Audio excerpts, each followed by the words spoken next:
दरभंगा में स्वर्गीय अटल बिहारी वाजपेयी जी की जयंती के अवसर पर Gunjan educational and charitable trust की ओर से कंबल वितरण समारोह सह भंडार का आयोजन भाजपा के वरिष्ठ नेता सह समाज सेवी डॉक्टर मृदुल कुमार शुक्ला सर के तरफ से 458 कंबलों का वितरण शिशुपूर्वी में किया गया। इस कार्यक्रम में मंचासीन रामबाबू सरपंच, मुखिया बजरंगी दस, सुदीप सूर्य, कान्हई सिंह, राजेश रंजन, महिला मोर्चा जिला अध्यक्ष सपना भारती, सदर मंडल के पूर्व अध्यक्ष राजकुमार झा, मिथिलेश साहनी, नगर मंडल के मीडिया प्रभारी पृथ्वी कुमार चौधरी, प्रीति शर्मा, नगर मंत्री आकांक्षा सिंह, रामप्रीत महतो, रजनीश सुंदरम, उदय सहनी, जिला अध्यक्ष भाजपा जीवित साहनी, उपाध्यक्ष संजीव सिंह, अविनाश कश्यप जी आदि लोग मौजूद थे। वहां की जनता में खुशी की लहर दौड़ गई। कुछ लोग तो बोले कि डॉक्टर साहब ने उनके बच्चों की जान तक बचाई है।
माननीय स्वर्गीय अटल बिहारी वाजपेयी के जयंती पर यहाँ पर करते हुए हमारे माननीय डॉक्टर निर्मल कुमार शुक्ला जी जो माननीय स्वर्गीय अटल बिहारी वाजपेयी की जयंती को यहाँ पर करते हुए बिहारी वाजपेयी अमर रहे, अटल बिहारी वाजपेयी अमर रहे, अटल बिहारी वाजपेयी अमर रहे।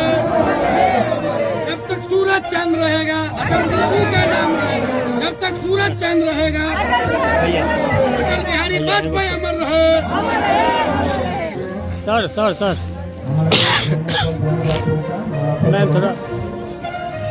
मैम थोड़ा सा जगह दी सर सर। राकेश थोड़ा पीछे आओ।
और मैं सपना भारती और कविता कुमारी, मैं जिला अध्यक्ष महिला मोर्चा के दायित्व में और माननीय भाई की बारीकी से मैं उनको जानने का कोशिश किया।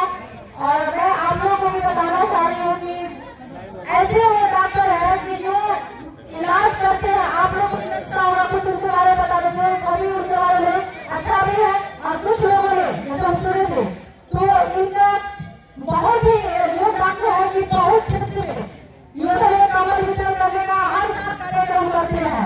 मैं ये दिखाना नहीं चाहते थे कि कार्यक्रम हम लोग कर रहे हैं, मगर आज विशेष तौर पर हम लोग भाई जी को बोले कि हम लोग पंचायत में कुछ गरीब और ये है समस्या है उनको कार्यक्रम किया जाएगा, उनको कमल वितरण करने का। तो भाई जी बोले कि अटल बिहारी वाजपेयी जी का जयंती के अवसर पर ही ये कार्यक्रम करते, जो कि वो हर साल करते हैं।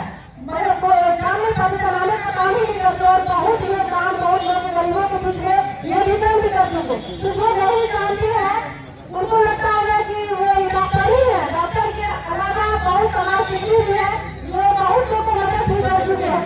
और आज हम लोग को बहुत भागीदारी की ये पंचायत के ये जिम्मेवार होते हैं कि हम लोग कार्यक्रम रखा गया है। तो मैं पूरी पंचायत की तरफ से मैं भाई को बहुत बहुत धन्यवाद देना चाहती हूँ कि आज हम लोग के बीच आकर के गाँव में ये कार्यक्रम करने का ये सौभाग्य हम लोग को मिला है कि भाई आए हैं, इसके लिए बहुत बहुत धन्यवाद। देखिए, मैं डॉक्टर मृदुल कुमार शुक्ला, वरिष्ठ भारतीय जनता पार्टी का नेता हूं। मैं जो मैंने आज का कार्यक्रम रखा है, ये गुंजन एजुकेशनल चैरिटेबल ट्रस्ट जो मेरी वाइफ के द्वारा संचालित होता है, उन्हीं के नाम पे इस ट्रस्ट को रखा गया है। ये कोई नया नहीं है, प्रत्येक वर्ष हम लोग गरीबों के बीच में जहाँ भी जिसकी ज़रूरत होती है समय के हिसाब से हम लोग उन लोगों के लिए, चाहे एजुकेशन का पार्ट हो, चाहे हेल्थ से एसोसिएटेड हो या किसी चीज़ की डोनेशन की पार्ट हो, उसके लिए हमारा एजुकेशनल चैरिटेबल ट्रस्ट हमेशा तत्पर होता है और हम लोग आगे बढ़ के काम करते हैं। जैसे अभी रिसेंटली आपने देखा था कि कोसी क्षेत्र में बड़ा विशाल अभी बाढ़ आया था, उसमें भी हमारी टीम वहाँ गई थी। लगातार वहाँ पे स्टेट हाई प्लेटफॉर्म स्टेशन बना के वहाँ पे खाने का वितरण किया गया। ठीक उसी प्रकार भी जाड़े का मौसम है और जाड़ा आने वाला है, जैसे अनुमान लगाया जा रहा है कि जाड़ा बहुत ज़्यादा आने वाला है। तो हम लोगों ने इस बार भी उस जाड़े को आकलन करते हुए जो हमारे क्षेत्र में जितने भी जनता है, हम लोगों को निरूपित किया कि कौन कौन से आदमी जिसको हम लोग इस पार्ट्स का सपोर्ट दे सकते हैं। तो जब ज़्यादा ठंड आएंगे तब तो मैं अलाव उन सब चीज़ों का भी व्यवस्था करवाऊंगा, शहर से लेकर पूरे अपने क्षेत्र में मैं जहाँ रह रहा हूँ।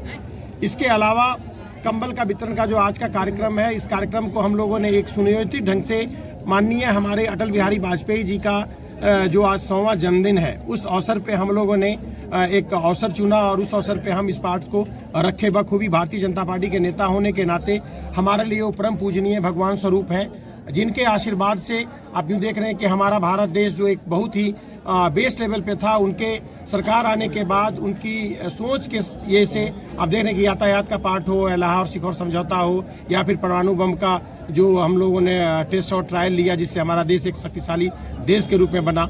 तो उन सभी बातों को हम लोग को याद करके आज उनके जन्मदिन को मनाकर हर्षोल्लासित हो रहे हैं। और हमारे जितने भी यहाँ पे बंधु लोग आए हैं, उन लोगों के लिए खाना पीना का भी हम लोगों ने व्यवस्था किया है। वो लोग सभी यानी भंडारा स्वरूप हम लोगों ने खाना लगाया है, वो लोग खाना खा के जाएंगे। कुछ कंबल की वितरण होगी और आगे भी हम अपनी पूरी जनता के साथ बने पड़े रहेंगे। मेरा उद्देश्य यहाँ आने का सिर्फ इतना ही पर्पस था कि मानव समाज के लिए समाजसेवी संस्था के द्वारा मैं समाज को अपने आप को समर्पित कर रहा हूँ। आप सभी को पता है कि मैं एक बड़ी छोटे निमित्त पर, मेरे पिताजी एक 4th क्लास के एक विद्युत कर्मी थे और उनके आशीर्वाद से, भगवान के आशीर्वाद से और समाज के सभी आदमियों का सहयोग मिला, खासकर दरभंगा में इस पूरे मिथिला वासियों का सहयोग मिला, जो मैं एक मुकाम पे पहुंचा। तो मैं चाहता हूं कि जिनके आशीर्वाद से मुझे ये सारा का सारा चीज मिला है, मैं उनके लिए कुछ न कुछ निश्चित रूप से समर्पित करूं। आज जैसे भी जीवछ भाई साहब ने बताया कि हर साल गरीबों को बांटा जाएगा कंबल, मैं यह बात बता देना चाहता हूँ कि मैं आज कुछ देरों में अपने जितने भी मेरे आगंतुक आए हुए हैं, जितने भी मेरे भाई बंधु यहाँ पे हैं, मैं सबको यह बता देना चाहूंगा कि बस इस बात की बारी जो सारे गरीब है, ये इसी वक्त आज के आज ही खत्म हो जाना चाहिए। और आज के दिन में हम लोग संकल्पित हो ले कि अगली बार मुझे कंबल बांटने की जरूरत ना पड़े। जितने भी मेरे यहाँ के भाई बंधु सब हैं, ये किसी और को कंबल बांटे और अपने आप को सुदृढ़ और धनी आदमी अपने आप को काउंट कर ले। मेरा मानना सिर्फ इतना ही है कि दरभंगा के विकास में मुझे जो भी योगदान देना होगा, मैं जब से यहाँ आया हूँ उस समय से मैंने देखा है कि अपने क्षेत्र में चाहे शिक्षा का क्षेत्र हो या चिकित्सा का क्षेत्र हो, हॉस्पिटल का क्षेत्र हो, हॉस्पिटलिटीज की क्षेत्र हो या बिल्डर कंस्ट्रक्शन के पार्ट में हो, जब मैं अपने आप को एक छोटे से घर से, जहाँ मैं एक बिजली मिस्त्री का काम करता था, एक बर्फ फैक्ट्री में काम करता था, घर घर जाके वायरिंग करता था, मेरे पिताजी एक चतुर्वर्गीय कर्मचारी थे, जब उस घर का बंदा मैं बन के एक दृढ़ संकल्पता के साथ मैं इस मुकाम को पा सकता हूँ, तो हमारे सारे दरभंगा की जनता क्यों नहीं कर सकती है। मेरा एक ही नारा है, मैं सारे आदमियों के साथ हूँ। डॉक्टर शुक्ला सबका है, सबका था और सबका रहेगा। इसी के साथ मैं इस बातों को विराम देना चाहूंगा और कहना चाहूंगा कि इस धरती पर, मिथिला की धरती पर बेरोजगारी, आप सब जानते हैं कि मेरे सिस्टम के अंदर लगभग 700 आदमी काम कर रहे हैं, सबको पता है, चाहे जितना भी मेरा यहाँ 6-7 सिस्टम काम कर रहा है। तो मैं बेरोजगारी हटाने का काम इस गुंजन एजुकेशनल चैरिटेबल ट्रस्ट, जो आप देख रहे हैं, इसका नाम ही बताता है कि एजुकेशन देगा और चैरिटी करेगा। तो उस चैरिटी के नाम पे मैं यहाँ आया हूँ और एजुकेशन को बढ़ावा देकर मैं किसी भी चीज को जीत सकता हूँ। इस दरभंगा में अगर मुझे मौका मिला तो दरभंगा के हर एक आदमी को, जो केरल में आज होता है कि 90 और 100% आदमियों की चिन्हित की जाती है कि ये सारे के सारे आदमी शिक्षित हैं, मैं चाहूंगा कि दरभंगा के हर आदमी की बेरोजगारी को मैं नील कर दूं। मैं चाहूंगा कि यहाँ के हर आदमी शिक्षित हो जाए, हर आदमी अपने आप में एक रोजगार क्रिएट करे, हर आदमी की पलायन को मैं रोक सकूं। मैं अभी देखा हूँ एक चीज बड़ा मुझे अच्छा नहीं लगा कि मैं जिस जगह पे बैठा हूँ, ये जगह में जिसकी जमीन है, जिन महानुभावों ने इस पार्ट्स को एक पेट्रोल पंप खोलने का एक रूप और आकार लिया और ये पेट्रोल पंप का पार्ट बंद पड़ गया, इसका मतलब है कि इस रोड का संचालन प्रॉपर ढंग से नहीं है। इसकी संचालन भी होनी चाहिए, तभी यार रोजगार यहाँ बढ़ेगा। साथ ही साथ मैंने देखा है कि यहाँ दीवार जितना भी लगा हुआ है, ये सहनी निश्चित रूप से उस सभी जगह मैंने देखा कि जाल लगा पड़ा हुआ है। ये जाल का पार्ट, मैं जब बहुत छोटा था तो हमारे झंझारपुर में मैं देखता था वहां पे कि जाल से, इसी ब्लू वाले जाल से बोलते थे कि छोटका जाल है और जो बड़ा बड़ा छेद वाला होता था वो बड़का जाल है। दुनिया कहां से कहां चली गई, बट आज के मछुआरे भी इस समय में इसी जाल से अभी भी खींच रहे हैं। मुझे लगता है कि आज भी ये 20 साल पहले जो हमारा दरभंगा था, ये दरभंगा वहीं पर है। हमारे माननीय जीवछ सहनी जी हैं, हमारे भारतीय जनता पार्टी के जिलाध्यक्ष हैं, मैं इनसे भी निवेदन करूंगा कि आप जिस समुदाय को लेकर यहाँ मजबूती से खड़े हैं, हमारे दरभंगा की जनता खड़ी है इन्हीं जनताओं के लिए इस जनताओं के लिए मुझे इस 20 साल में अगर परिवर्तन नहीं दिखा है तो इस परिवर्तन में बदलाव होना चाहिए। और जब तक ये बदलाव नहीं होगा तब तक एक आगाज जब तक नहीं आएगी तब तक नहीं आएगा। मैं इस बात पे इस मन से कह देना चाहता हूँ कि यह मेरा आगाज है और यह मेरा सोच है। मैं सबको बता देना चाहता हूं, जब तक आपकी आगाज सही समय पे नहीं आएगी, सही समय पे आपकी रिजल्ट नहीं आएगी, सही समय पे रिजल्ट नहीं आएगा, हमारा दरभंगा विकासशील हो सकता है, विकसित नहीं हो सकता है। इसलिए मैं सबसे निवेदन करता हूं और सभी पत्रकार बंधुओं से निवेदन करता हूं कि इस पार्ट को आप जितना हाईलाइट कर सकते हैं कि हमारी दरभंगा की जनताओं में एक निश्चित मॉडर्नाइजेशन उनके वर्क कल्चर में आना चाहिए। कल हम निश्चित चाहेंगे कि आज मैं देखता हूं कि इंग्लैंड में कहीं भी बोट में मोटर लगा के लोग जाल मार के मछली मार के 2 आदमी 4 आदमी मार के बहुत सारा मछली कलेक्ट करके आ जाते हैं। समुद्र की वो हजारों हजार फीट नीचे जाके मछुआरे वहां मछली मार के चले आते हैं और यहाँ के 10 फीट के तालाब में मछली मारने की प्रक्रिया नहीं हो पा रही है। तो मुझे ये जाल आज बहुत कुछ सिखा दिया है और मुझे यह भी बता दिया है इस जाल के अंदर मैं अगर जाल फेंकूंगा तो बहुत सारी मछलियां फंसेंगी इसमें। शुक्ला जी, क्या ये 2025 की आप एक तरह से घोषणा करके कहीं से बदलाव के लिए शुक्ला जी मैदान में आ रहे हैं? देखिए, जब कहीं पे आगाज अगर कुछ दी जाती है तो निश्चित रूप से कुछ बेहतर के लिए आगाज दी जाती है। जो मेरे मन में है और आप मेरे चरित्र से और मेरे वर्क कल्चर से आप सबको ही पता है कि दरभंगा को मैंने कुछ नया देने का कोशिश किया है और जब नया देने का कोशिश किया तो मैं पुनः आने वाले समय में चाहे विधानसभा हो चाहे लोकसभा हो या कुछ भी हो, निश्चित रूप से इस दरभंगा को उस पुराने रूप में छोड़ने के लिए मैंने यह आगाज नहीं उठाया है। मैंने कुछ नया करने का आगाज उठाया है, चाहे इसका नेतृत्व करता कोई भी हो, जो हमारे शीर्षस्थ नेता हैं, जो भी डिसीजन लेंगे वो मान्य है मेरे लिए, लेकिन निश्चित रूप में मैं अपनी आवाजों को बुलंद करके नया करने का कोशिश। ये मान लिया जाए कि आप जो जाल आप फेंकने वाले हैं दरभंगा विधानसभा में तैयारी है? नहीं, ये दरभंगा विधानसभा की तैयारी नहीं है, ये हमारे पूरे बिहार की तैयारी है। मैं तो यूँ बता दूं कि मेरे शीर्षस्थ नेता बिहार में किसी भी जगह से, यहाँ तक कि मुझे तेजस्वी जी के सामने भी लड़ा देंगे ना तो मैं खुशी खुशी वहाँ जाके लड़कर और जीत के उस सीट को ले आऊंगा। अगर चांस मिलेगा तो क्या बदलाव करना चाहेंगे सर? सर, मैंने बताया ना कि सबसे पहले एजुकेशन, जहाँ एजुकेशन वहाँ सब चीज अपने आप ठीक हो जाता है। सबसे पहला एजुकेशन को ठीक करना है मुझे। ठीक।